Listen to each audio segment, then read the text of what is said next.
Hello everybody, Andy here, and today I want to talk to you about Combat Patrol. I want to start by telling you what Combat Patrol is. I want to then kind of lead into, is Combat Patrol for you? Is Combat Patrol fun? Is it something that's going to stay around? Is it a more balanced version of 40k due to reasons we'll get into in a second? And then kind of end with a little bit of just wild speculation and my own personal thoughts and biases towards Combat Patrol. So let's start with what Combat Patrol is. You might already know, but you know, let's play it chilled. Combat Patrol is 40k, so the full scale 40k. Forget Kill Team for the moment. It is full scale 40k, but purely built out of the Combat Patrol boxes that you can buy. These used to be called Start Collectings, but now they're Combat Patrol. They're like £90 RRP from GW. And it gives you roughly 500 points, but actually it can be anywhere from like 300 to 800 points. That's not the point though. You play one box. The actual points don't matter. So you can go to your store, you can see what the coolest models you like are, and you say, I want to start with that army, Mr. GW man, what do I buy? And they should in theory always point you towards the Combat Patrol box. It typically has a good range of models from the faction you like, and it will be its own, if you want, encapsulated game that if you just like Combat Patrol as a format, you never need to buy more for. So it's, in a sense, potentially quite cool. GW has made it pretty clear that Combat Patrol is not, unlike 40k or Kill Team, an ever-expanding format. It exists, they have given us data sheets for it, and that is it. It is a way to start playing the game. It is complete. It, in a sense, is an enclosed environment game. It's done. It's there for 40k players to ease into it, to the new edition, or for beginners to start to learn the ropes before they advance onwards. But is that all Combat Patrol is? Well, is it just so? Okay, that's what Combat Patrol is. Okay, it's a cool set of models. That if we go to another angle, that's not a better angle, but it's a small set of models from the faction that you like that you can go and play and forget about the rest of the game, forget about the rest of the faction, forget about other factions, you're good to go. There's no list building, that's something else I need to point out, isn't it? There's no list building in Combat Patrol. So as I said, you take your box, you put it on the table, that's it. You build exactly what it tells you to build. Job done. Obviously the rules are free, as 10th edition rules are free as well. However, I think we need to consider, is Combat Patrol truly its own format? So let's go to the overhead, boom. So this is the Leviathan book, and this is one of the very first pages, page 12, right? As we can see from this little bit here, or maybe not because of the glare, officially, if you don't know what 40k is, you start in Combat Patrol. That's where GW wants you to start. And then you move on. If you like narrative, you go to Crusade. If you like competitive, you go to Chapter Approved. But that's it. And certainly from this small diagram here, I don't think you're ever supposed to stay at Combat Patrol. Okay? We can then, in a moment, go and look at that was just a bookmark. I print out my own data cards, there you go. We can go and look at the Combat Patrol rules. But let's have a quick thought about Combat Patrol. Is it supposed to be something that you stay with? Forget what GW wants. Like, they can say, oh, stay with Combat, never move on from Combat Patrol, or don't even bother with that, go and just play 2K, give us more money. But forget that. As someone that likes to play the game, is it something you should stay at? Because actually there's like real, genuine value there. Okay, so here's the pitch for Combat Patrol. Less models, faster games, no list building, and GW says it is all balanced against each other. In fact, from what they've been saying, maybe I haven't heard as much about 40k, the full scale, as I have about Combat Patrol, but they've been pretty clear that because Combat Patrol is its own enclosed environment, everything is perfectly balanced against each other. And you know what? There's a lot less boxes of Combat Patrol, and with every list being able to be fixed, it should be a much more balanced format than 40k, where you can list build, and as soon as you deviate from a combat patrol box, the deviations are endless, very difficult to balance, okay? So this should, in a very strange way, be a much more balanced format. And if GW really wanted to make it that, they could have done that, because they know exactly what is in each box. Relatively simple, little bit of math hammer, little bit of algorithming, little bit of hand tweaking for different like abilities, and you're good to go. Have they done that? Okay, before we get into me telling you they haven't done that, and my reasons for telling you why, let's have a quick flick through the book. So, Combat Patrol, oh, I suppose I should also mention, Combat Patrol is played on 2 kill team size boards. So instead of being 22 by 30, or the full scale 1,000, 2,000 point game, which is 44 by 60, this is 44 by 30. So it's just 2 kill team boards put next to each other, which actually, I'm going to be honest, is a much more manageable size. So anyway, here you go. I'm not going to read too much about this. These are the missions. Oddly, GW has given the data cards, like this, for free, which I've then printed out. But they haven't given you the mission pack. So, if you don't buy the Leviathan box, you technically don't know you don't have any missions to play. I mean, unless I missed it, but that's pretty weird, I'm going to be honest. I feel like that's an oversight, because they do want you to play this, right? And this Combat Patrol bit isn't part of the core rules. The core rules are just before here. And then the core rules end, and we get the Combat Patrol, which is a few missions. Here you go. Basically, Combat Patrol missions are just like normal missions, except you don't randomly select your primary objective, and you don't randomly select your mission rule. Again, I feel so. This has the potential, because of this format, to be a much more balanced game, right? They're giving you, use this deployment, these missions, with this primary and this mission rule. This is much more controlled. And if GW so willed it, this could be being done so that they can create a tighter, more balanced version of 40k. Is that what they've done? Is that what they've done? That is not what they've done. Okay, cool. There you go. Before we get into the extreme biases part of this video, I want to say that, you know, I mean, it has to be done, right? Like, factual bit done. If you're a subscriber to my channel, I'd like to give you a big double hello.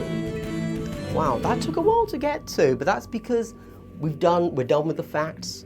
You've got your double hello, the double pleasantry, just for subscribing. If you want that double pleasantry in the next video, consider liking, subscribing, leaving a comment right now, because that's really cool of you. And in return, I'll give you a double hello. Okay, let's get into some biases. Okay, right. How can I put this? So, I don't want to get too into 40k and the current like outrageous power imbalances and points kerfuffles they're having over there. But it's well known that Eldar right now is a broken faction. It's too strong in 10th edition. Cool? Whatever. I don't care. Do you know why I don't care? Because I'm pretty sure GW is going to fix it. Yeah, maybe not day one, but give it like 3 months. I reckon it's going to be a completely different release. So, don't care, whatever. I just won't play as or against Eldar for the first 3 months. Not a big deal. Their faction ability is called Strands of Fate, and the way it works is at the start of the game you roll 12d6, okay? And then basically those 12d6 are your fate dice. You put them to the side, and any time you want, you can say, if you roll some 6s, or any number, you can say, oh, you know what, I actually want, you know, I want to make sure I hit with this gun. I'm going to use one of my fate dice. I rolled a 6, I'm taking that 6. Oh, and because it's a 6, that's also a critical, cool. And that's at a full 2,000 points, you get 12 dice. how many do you think you should get in a game of Combat Patrol, right? So let's say 2,000 points, 12 dice, easy maths. Let's just, let's not overthink it. Combat Patrol, roughly 500 points. Super rough, but roughly 500 points. How many fate dice should you get? Maybe a quarter, like a quarter of points, so you also get a quarter of fate dice. So you still get 12. You still get 12 fate dice at 500 points, as well as at 1,000 and at 2,000 points. Yeah. So, AdMech, generally considered to be one of the worst factions. People are really hashing it out between AdMech and Death Guard. Personally, I think AdMech are worse than Death Guard, but whatever. That's for a tier list another day, am I right? So, one of the minor issues, these guys have a lot of issues, but one of the minor issues with AdMech is that and it almost feels like a mistake, but it's not, this was intentional, is that many of their data sheets don't actually get to use their faction ability. So they have something called doctrinal imperatives, which means every turn you can choose them to have, defender or conqueror, which means either all your weapons are heavy, which would give you +1 BS if you don't move, or they're assault, which means you can advance and still shoot. But in 40k, it looks like half the army doesn't get it, because in the fluff, only the Scutari are supposed to get doctrinal imperatives, whereas the Cataphrons aren't supposed to get it. Whatever, cool, fine. Now, is that possibly fixed over here? No, it is not. Your engineer, your leader doesn't get doctrinal imperatives, and your Cataphrons don't get doctrinal imperatives. Which, in a sense, is good, because it just goes to prove that that's not a typo in 10th. They're not supposed to have it. That one was purely intentional. These guys, these Terminators are so good. It's crazy. And Oath of Moment is such a strong ability. I genuinely think, I don't know how anyone's really dealing with the Space Marines. Oath of Moment plus a block of Terminators, what do you even do to that? They are practically guaranteed to kill anything in Combat Patrol they go against, thanks to Oath of Moment, which is full rerolls, and you're basically unable to be taken off the board unless you're really poorly. Also, anyway, so I don't think GW has approached Combat Patrol as, we have a closed system, let's genuinely make it as tight a game as possible, to show off what 40k could be if we were given enough development time, because it's a smaller game, so we can put a bit more resources into it and make it legitimately perfect or well balanced. I think GW gave it, this was an afterthought. They knew they needed a 500 point game, and they said, hey, we've got these combat patrols, let's make them their own thing, which I think is a brilliant idea. I really like the concept. And then they've decided, let's remove list building, let's make it easy. And they've done that really well. I really like the concept. You don't choose your detachments, you get given the one you've got. Half the number of strats, great. I'm a beginner, I want fewer strats. You don't have to list build, you just get what you're given. It's like, cool, I like this faction, I'm going to play what that faction is. Very similar to Kill Team. If you like orcs, you play commandos, because that's the orc faction. In this, if I like orcs, I play the orc combat patrol, because that's the orc faction. I don't have to consider, oh, well actually, I don't know what's the best list to run. I don't know what's overpowered, what's underpowered. Combat Patrol had the potential to be, I'm going to say some real dicky shit. GW's magnum opus, all right? Boom, big words. Not many syllables, but it's fine. Still big words. And they haven't done that. Cool, anyway, so that's fine. Do I care? No, I'm still going to play it because it seems like fun. I reckon if you're playing like a nice fast game, you can play this faster than Kill Team. This is probably They say it should take an hour. And I think that if you know your teams, it will take you an hour. That seems about right. As you're learning, probably going to take you a bit longer, hour and a half, 2 hours. But that's still comparable to Kill Team, which is a bit crazy. Is it balanced? No. Sorry, I don't know if that's true. I'm hypothesizing. It might be perfectly balanced. I'm just saying it doesn't look it. For example, the Tyranids, they have 30 models. The Marines have 12. I don't think that's a problem. Like, I'm cool with that. I'm cool with imbalances in numbers because I can look at a Terminator squad and I can look at Oath of Moment and say, yeah, they're probably beaten. That seems fine. AdMech, they seem to suck, and there's nothing here that's really going to help them. Although this Dune Crawler is pretty solid, so you'll be able to kill stuff, but you don't really have the flexibility to hold anything. I don't know. Maybe I'm right, maybe I'm wrong. Doesn't really matter, because nothing in life matters. And that's really the takeaway that I want you to have from this video. Anyway, I'm going to play my first game of Combat Patrol on Sunday.